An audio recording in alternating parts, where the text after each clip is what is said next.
Je m'adresse à vous dans un contexte tout particulier où le monde fait face à une crise sanitaire sans précédent provoquée par le coronavirus. La pandémie n'épargne aucun continent, aucun pays. À l'heure où je vous parle, le monde compte plus de 40 000 morts et près d'1 million de personnes infectées. Malgré les dispositions prises çà et là, le nombre de cas confirmés de Covid-19 continue d'augmenter.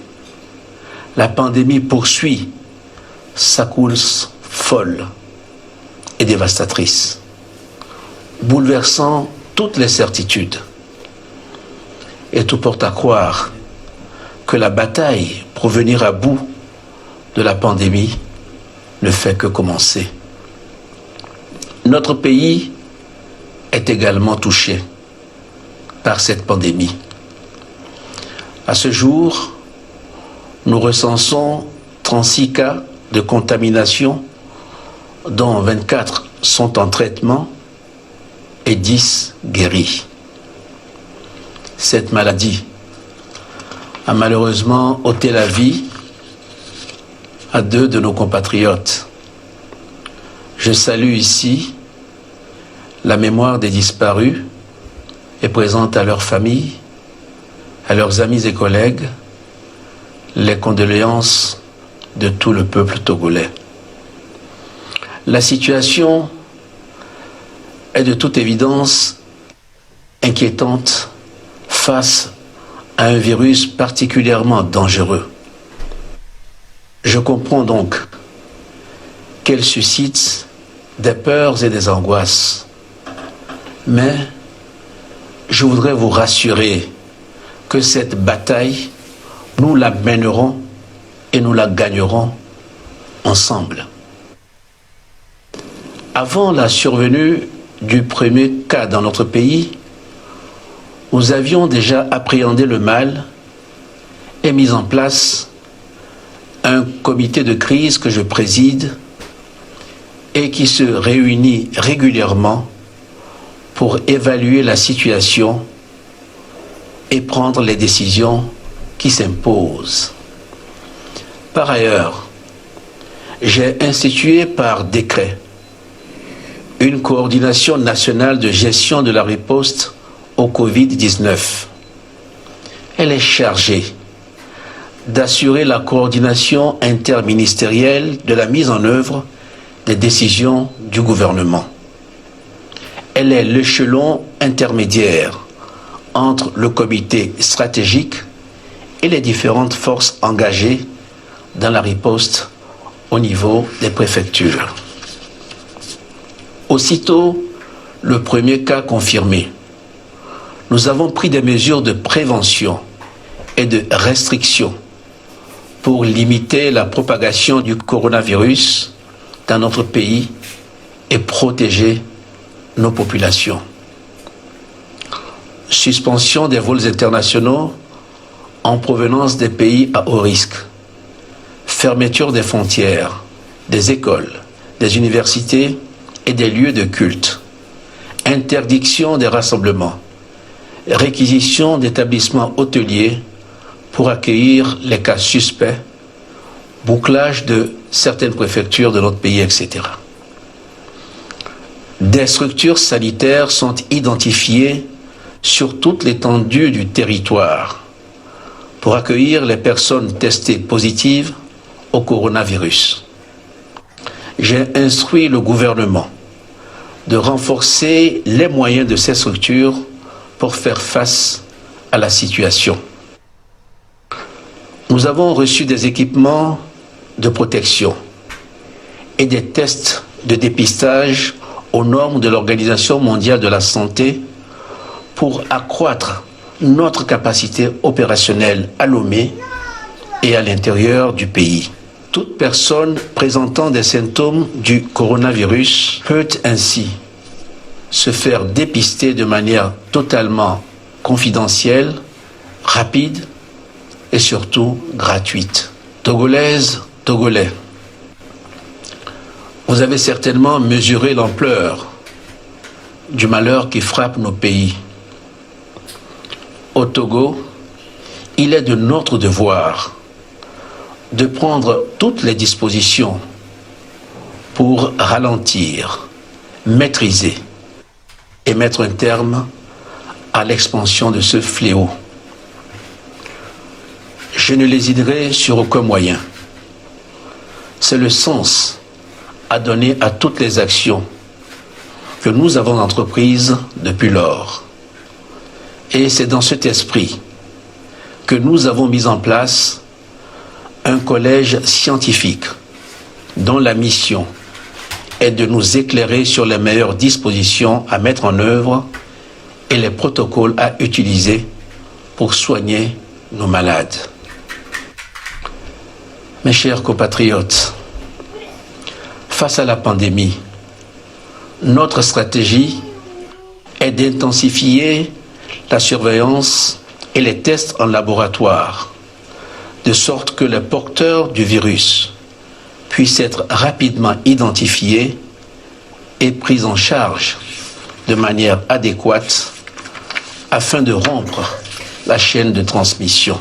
Pour démultiplier les dépistages, nous renforcerons le dispositif, d'une part avec l'acquisition de tests rapides et d'autre part avec des laboratoires mobiles à l'intérieur du pays.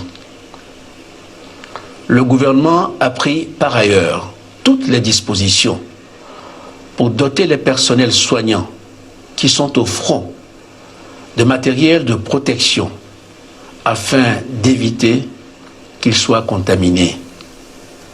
Et ceci se fera de manière permanente tout au long de la bataille que nous menons ensemble contre le virus.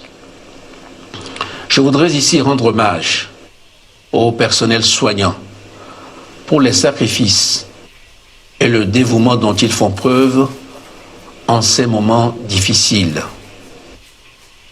Je comprends qu'il y a eu des moments de doute, de frustration et même d'inquiétude au début de cette crise.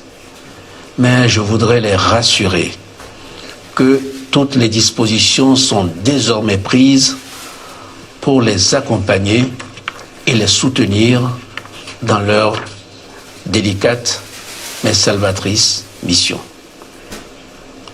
Mes chers compatriotes, la pandémie du coronavirus nous impose des défis exceptionnels, d'immenses sacrifices.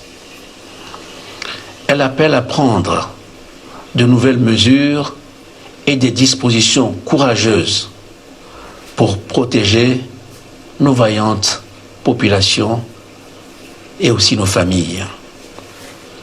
C'est ainsi que pour aller plus vite et plus loin dans la prise de décision, le gouvernement a sollicité et obtenu, conformément aux dispositions de l'article 86 de la Constitution, une autorisation de l'Assemblée nationale pour une période de 6 mois, afin de pouvoir prendre par voie d'ordonnance toutes les mesures nécessaires à la lutte contre la pandémie de Covid-19 et ses effets. Face à la gravité de la situation et en conformité avec les dispositions constitutionnelles, je décrète l'état d'urgence sanitaire au Togo pour une période de 3 mois. Cette disposition de notre Constitution, jamais mise en œuvre dans l'histoire récente de notre nation, est la preuve, s'il en était, de la gravité de la situation à laquelle nous sommes tous confrontés. L'état d'urgence nous permettra d'adopter des mesures exceptionnelles de riposte sanitaire et de police générale qu'imposent les circonstances actuelles. Un couvre-feu sera mis en place à compter du 2 avril 2020, et ce, jusqu'à nouvel ordre, entre 19 h et 6 h du matin. J'ai donné à cet effet des instructions au gouvernement pour réajuster les horaires de travail pour qu'elles en tiennent compte. Les restrictions de circulation et de regroupement qui découleront de l'état d'urgence visent à contenir l'épidémie afin de pouvoir mieux l'endiguer. Il est par ailleurs créé par décret une force spéciale anti-pandémie composée de 5000 hommes qui sera chargée de veiller au respect des décisions prises dans le cadre de la lutte contre le Covid-19. Il s'agira d'une force mixte composée des forces de défense et de sécurité, sur le modèle déjà bien connu de la force sécurité élection. Je sais pouvoir compter sur notre sens collectif de civisme pour appliquer l'ensemble des mesures prises qui nous permettront de remporter la bataille contre cet ennemi invisible. Aucun écart ou manquement ne sera toléré. Selon l'évolution de la situation, d'autres dispositions pourront être prises. Il s'agit de mener une véritable bataille contre le coronavirus. Cette bataille, j'en suis convaincu, nous la gagnerons. Nous n'avons d'ailleurs pas d'autre choix. Mais pour la gagner, il nous faudra respecter les mesures prises et faire preuve d'une grande discipline collective. Mes chers compatriotes, notre pays a une histoire particulière. Vous le savez tous, nous venons de loin et c'est ensemble que nous ferons face à cette crise. En 2005, après des années de crise politique et économique, la pauvreté avait atteint un niveau élevé dans notre pays. Mais ce sont nos efforts à tous qui nous ont permis de réduire et de changer la situation. Depuis 2005, nos succès communs, matérialisés par un taux de croissance annuel moyen de plus de 5%, nous ont permis de sortir des centaines de milliers de Togolais de la précarité et de faire baisser la pauvreté dans notre pays. C'est à la fois l'engagement et la détermination de tous, de la revendeuse de nourriture, du conducteur de taxi-moto, de la serveuse dans un restaurant, que de celui de l'enseignant, du fonctionnaire, du cadre d'entreprise, de l'agriculteur ou encore de l'entrepreneur qui nous ont permis de remonter la pente et d'entrevoir aujourd'hui la promesse d'un Togo meilleur. La pandémie du Covid-19 à laquelle nous devons faire face aujourd'hui est certes un défi sanitaire, mais au-delà, elle menace de remettre en cause nos acquis économiques et sociaux et malheureusement de refaire basculer bon nombre de nos concitoyens dans la pauvreté. Pour contenir la propagation de la pandémie et la vaincre, nous avons pris et nous prendrons encore des mesures exceptionnelles, parfois drastiques, qui auront malheureusement des incidences sur la vie de chacun d'entre nous, surtout de ceux qui, parmi nous, sont les plus vulnérables, les plus faibles, les plus défavorisés. Nous sommes face à un risque de retour en arrière, de résurgence de l'extrême pauvreté, mais j'ai foi que plus que jamais, ensemble, nous prendrons le dessus. Les règles strictes de déplacement et de rassemblement qui devront s'imposer dans certaines localités empêcheront bon nombre d'entre nous de pouvoir mener des activités génératrices de revenus qui leur permettent de nourrir leur famille. Je tiens à leur dire, la solidarité nationale seront là pour les soutenir et les aider à faire face afin qu'ensemble nous puissions gagner le combat contre le Covid-19. C'est la raison pour laquelle nous allons lancer dans les tout prochains jours un programme de transfert monétaire pour aider nos concitoyens qui seront les plus affectés par la crise et les mesures annoncées. Nous allons également rendre gratuit pour 3 mois l'eau et l'électricité pour les tranches sociales. Nous voulons affirmer que face à cette épreuve, la solidarité nationale sera au rendez-vous pour aider les plus démunis d'entre nous. Aucun Togolais ne sera laissé pour compte dans cette bataille que nous engageons ensemble. C'est pour cela que j'ai demandé au gouvernement d'étudier toutes les possibilités pouvant nous permettre de préserver au mieux l'activité économique des conséquences de la crise. Nous prendrons en relation avec les institutions de l'Union économique et monétaire ouest-africaine des mesures pour soutenir les entreprises, en particulier les petites et moyennes entreprises affectées par les conséquences de la pandémie. Nous attacherons une importance particulière à la situation de nos jeunes entrepreneurs qui viennent de lancer leurs activités, et ce de façon courageuse. Mes chers compatriotes, cette crise ne doit pas nous faire perdre de vue les objectifs fixés par le plan national de développement.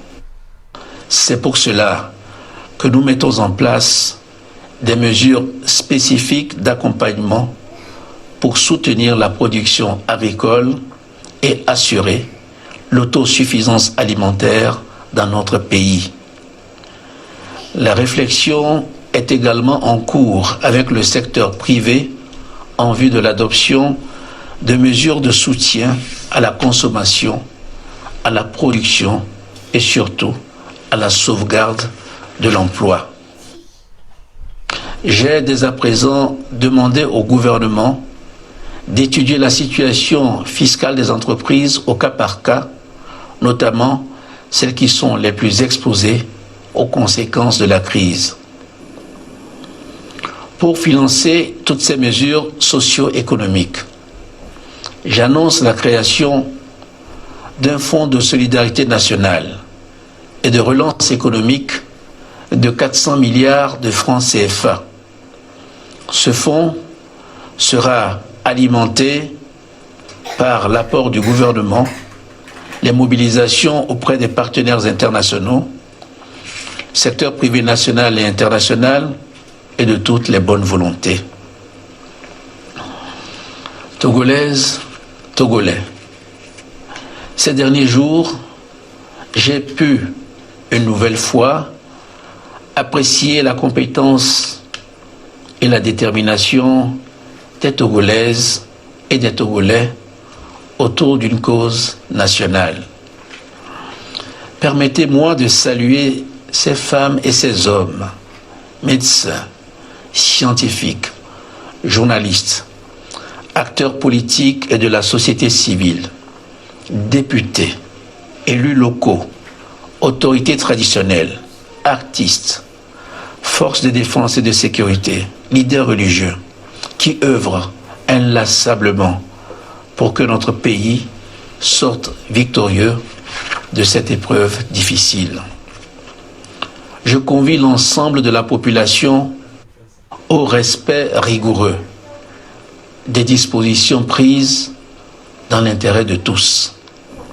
Chaque citoyen doit veiller au respect des mesures annoncées par le gouvernement dans sa famille, mais aussi dans son milieu professionnel. J'en appelle donc à la responsabilité des personnes présentant des symptômes de cette maladie pour qu'elles prennent d'elles-mêmes des mesures de quarantaine et contactent les autorités sanitaires pour une prise en charge adaptée. J'invite les forces de l'ordre à veiller dans le cadre de la loi à la sécurisation des personnes et des biens partout sur le territoire national. Je remercie les partenaires du Togo pour leur soutien et leur accompagnement dans cette épreuve commune. Je témoigne de mon admiration à toutes les bonnes volontés qui se mobilisent spontanément aux côtés du gouvernement pour venir en aide aux personnes les plus affectées par les conséquences de la pandémie. Nous resterons à l'écoute des propositions constructives visant à permettre au Togo de remporter ce combat. Plus que jamais, nous devons adopter les gestes barrières et les comportements d'hygiène et de prévention.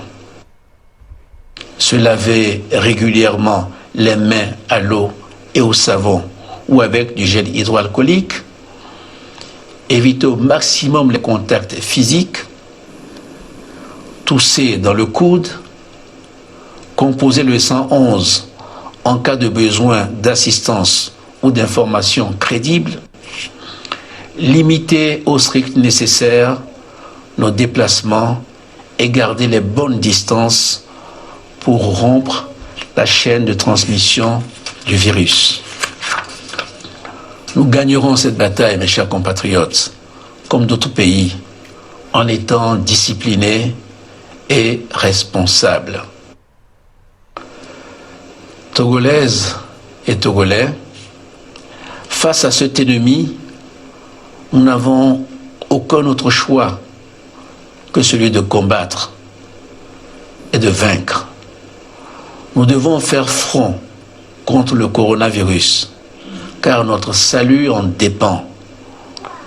Notre force réside dans l'anticipation et la prise de décision, de mesures et de dispositions énergiques afin d'endiguer la propagation de la pandémie. J'ai pour ma part la ferme conviction que nous gagnerons aussi vite que possible cette lutte si, je dis bien si, nous mettons en avant la grande maturité qui nous caractérise et dont nous avons toujours fait preuve. La dignité, la discipline et le courage démontrés constituent les marques incontestables de notre pays. Une nation déterminée et prête à relever les grands défis pour un futur de prospérité et de progrès. Que Dieu protège et bénisse notre cher pays, le Togo. Je vous remercie.